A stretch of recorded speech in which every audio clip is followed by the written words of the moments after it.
Jauh di kedalaman lautan, di kegelapan yang dingin, hiduplah makhluk purba dan misterius.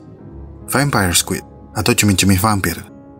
Tapi tenang, sebelum panik, ada dua hal yang harus kamu ketahui tentang hewan misterius ini. Pertama, mereka bukan vampir. Kedua, mereka bukan cumi-cumi. Nama ilmiah mereka adalah Vampiroteuthis invernalis, atau jika diterjemahkan, menjadi cumi-cumi vampir dari neraka. Nama yang terdengar keren dan membuat mereka terdengar sangat menyeramkan dan spesial. Dan mereka memang spesial. Struktur dasar tubuh mereka sangat mirip dengan gurita dan cumi-cumi. Tapi sesungguhnya, mereka berada di garis cephalopoda sebelum terbelah menjadi cumi-cumi yang berkaki 10 dan gurita yang berkaki 8. Mereka adalah makhluk yang sangat kuno. Seekor fosil hidup yang memberitahu kita cukup banyak tentang seperti apa bentuk cephalopoda ratusan juta tahun yang lalu.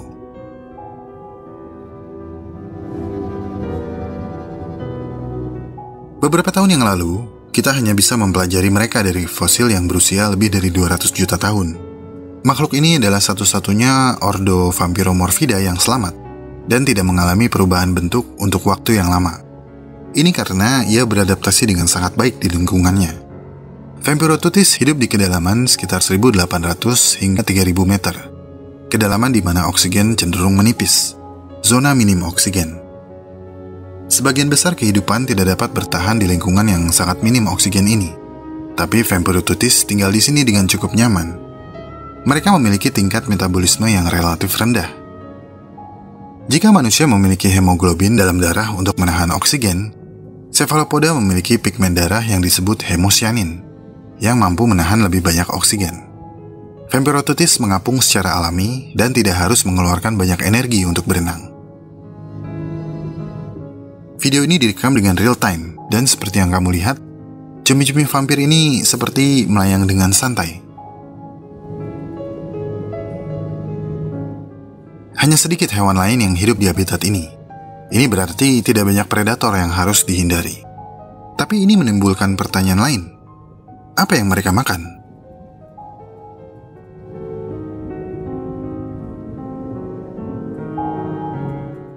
Karena kebanyakan cumi-cumi dan gurita adalah predator. Mereka memburu dan memakan mangsa yang hidup.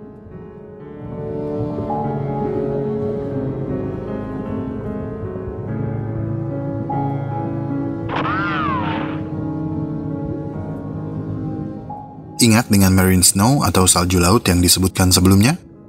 Nah, Vampiroteuthis telah beradaptasi memakan detritus serta partikel dari salju laut ini. Salju laut terdiri dari proses kehidupan di lapisan permukaan. Memang tidak terlalu menggugah selera, tapi apa boleh buat? Semua harus dilakukan untuk bertahan hidup. Cumi-cumi vampir memiliki sepasang filamen ramping dan panjang yang muncul di antara sepasang lengan pertama dan kedua. Filamen ini memiliki susunan panjang seperti semacam rambut pendek yang lengket, yang mampu mengumpulkan partikel salju laut. Setelah terkumpul dalam jumlah yang banyak, ia menarik filamen menggunakan lengannya dan mengikisnya ke dalam rongga mulut, kemudian menelannya. Perilaku makan mereka menunjukkan bahwa mereka memang cocok untuk tinggal di tempat seperti ini. Ini adalah kombinasi adaptasi khusus dari habitat tertentu, dan tiap spesies di laut dalam memiliki adaptasi yang khusus juga. Habitat yang tidak bersahabat ini memang hanya dihuni oleh sedikit hewan, tapi kumpulan salju laut yang tenggelam dari atas sudah cukup untuk menghidupi sedikit hewan tersebut. Dengan adaptasi uniknya, cumi-cumi vampir tumbuh subur di tengah zona minim oksigen, di mana sumber makanannya berlimpah, tapi hanya sedikit pemangsa.